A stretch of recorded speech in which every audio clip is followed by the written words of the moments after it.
When it comes to rebuilding our communities through public service, People magazine and Major League Baseball are stepping up to the plate once again. Their campaign, All Stars Among Us, is honoring 30 people who are leaders in community service at this year's All-Star Game. Larry Hackett is the managing editor of People, and David Wright, of course, is the New York Mets third baseman and an All-Star himself. Good morning, gentlemen. Good to see you. Good morning. Good morning. So, Larry, this will be the second year, and the response off the Richter scale. Absolutely, out of the park. We went yard on this one. Out of the park. We've had 7,000 nominees from around the country of people who said, some of my neighbors doing good work. 1.7 million votes, wow, which is huge and absolute. It's, again, skyrocketing past last year, and it's a great team up between the national pastime and the tradition of volunteerism. And it's interesting, David, because our national pastime should really be community service. So how does it feel to participate in something like this? Oh, it's awesome. I mean, it's so alike on both levels. You know, you have all-stars representing baseball, you have all-stars representing the community, and you know, they really are the true heroes, and I'm glad that they're finally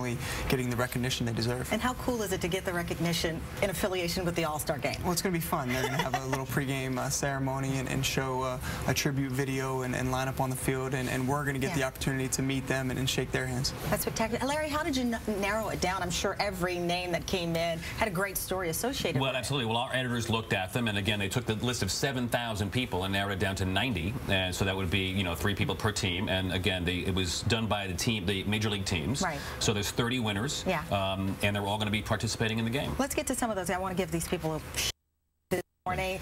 Marguerite Baber, she's from Bayonne, New Jersey, and her work involves autism, David. And that's the Mets representative, so cross your fingers and let's root for Marguerite.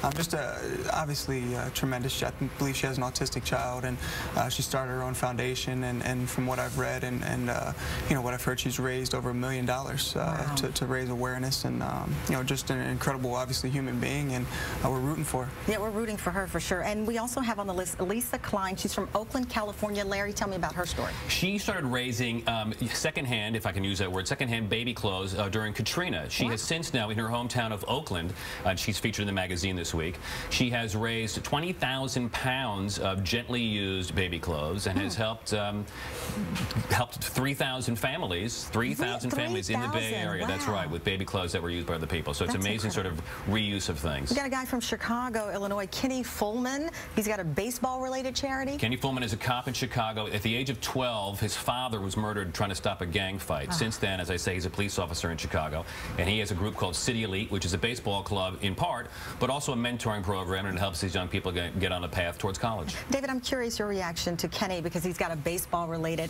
charity, and so many people worry that kids in America, the urban communities, don't play baseball enough anymore. Well, just obviously a tremendous person, you know, somebody that tries to tie in baseball with kind of those life lessons, and it's obviously so important, because you can, there's a parallel where you can teach baseball through life and vice versa. So, you know, obviously tremendous. All right, and on the list also is Bill Criswell of Windermere, Florida. He's the oldest on the list, which he may not want me to say that, but he looks great, whatever age he is. What's his story, Larry? He's a World War II veteran who has decided he wants to help out wounded Iraqi war veterans, and he's provided mortgage-free homes for them. He has built 2. How does he do that? It's a 3rd on the way. He raises funds. He goes to the community. He's a very entrepreneurial and inventive guy, and again, he has done that for 2 people and another one on the way, and who knows how big the program will get. Wow, and then you have from the oldest to the youngest, Michael Young. He's from Scottsdale, Arizona, baseball country for sure.